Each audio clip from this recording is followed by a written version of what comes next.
Hey everyone, it's your girl Miss Solomon from thedatingtruth.com. Don't forget to subscribe to this channel up above. And you can also follow me on Twitter at thedatingtruth. One of the most important concepts I've learned over my years of dating and my experience with giving dating advice is that patience is the number one characteristic of a successful partner or a successful relationship. When you have patience in life and in dating, it is an essential part of being successful.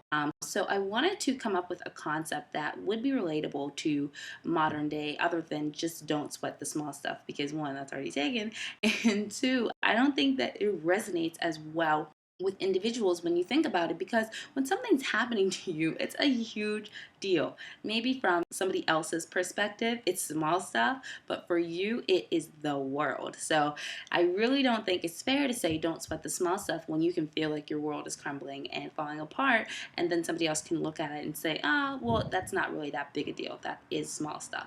So I wanted you to consider a new concept that I came up with, and I think I came up with it. I haven't heard before, and it's really on how to teach yourself patience in dating. What I have found over my years of giving dating advice and my experience is that people just do not have enough patience. We live in a time where everything is instant, and when it takes a little longer than we expect, we become enraged and incensed, and we are not understanding, and we're not very sympathetic to the process of letting things unfold in its own time, in its right time.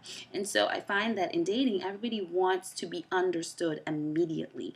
And when people do things that hurt us, that offend us, that bruise our ego, we feel like we're not being understood. We feel like, why don't you know better? And we want to initially and instantly respond to this affront. And we think that we are being violated and disrespected. And we are so enraged by the fact that this actually happened to us. And it quintessentially is the meaning of sweating the small stuff, because whatever is going on is really not as big a deal as you may think it is. And if you plan on spending a lifetime with somebody, you're going to realize that this roadblock is actually a molehill, not a mountain. And so I want you to apply a little concept that I came up with, and that is to wait.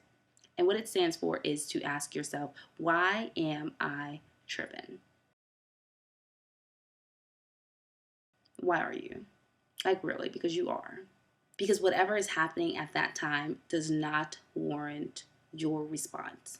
It really doesn't warrant any kind of emotional outburst, because it's not that big a deal. And unless you lose a loved one, unless you end up in the hospital or in jail, or have some sort of major life-changing experience, wait before you respond, before you send 20 texts, before you say something you don't mean, before you do something that you can't take back. Ask yourself, why am I tripping? When we find ourselves really upset over minute situations, when you find yourself getting worked up, feeling anxiety, feeling insecurity, getting your blood pressure up, and really having an emotional response to what's going on in your dating situation, I want you to think of the word wait. Like, what have they done to you that is really going to end your world right now? Like, what have they done to you that some crisis in another part of the country does not compare to? I mean, you are living, as I am, I believe, in a first world country. Okay, you don't have problems. Like, you really don't. And problems that you think are problems are not problems. Like, they really aren't. So, why are you tripping? Like, really? Is your ego tested? Are you feeling insecure? Do you fear losing your relationship? What is happening right now that is causing you to act in the irrational way that you really want to act? What is causing you to want to lash out, call their phone 20 times, slow creep by their house, tell them that you're done with them, never want to speak to them again? What is going on that is really causing this emotional reaction that is so unlike you? Because something is going on with you that you don't understand.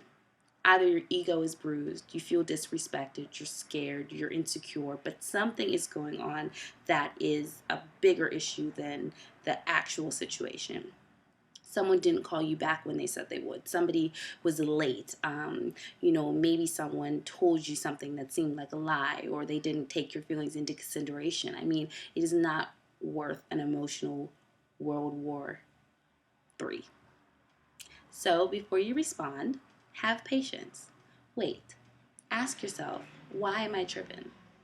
Maybe it's because this person is important to you. Maybe because you are afraid of losing something that is important to you. But think about it. Check in with yourself. Take the time, take a little inventory, and I guarantee you that your life will be a lot easier to deal with. Ask yourself this very important question, and when you come up with the answer, maybe it'll put you in a different place and put things in a different perspective. Thank you guys for watching. Don't forget that you can subscribe to this video up above and follow me on Twitter at The Dating Truth.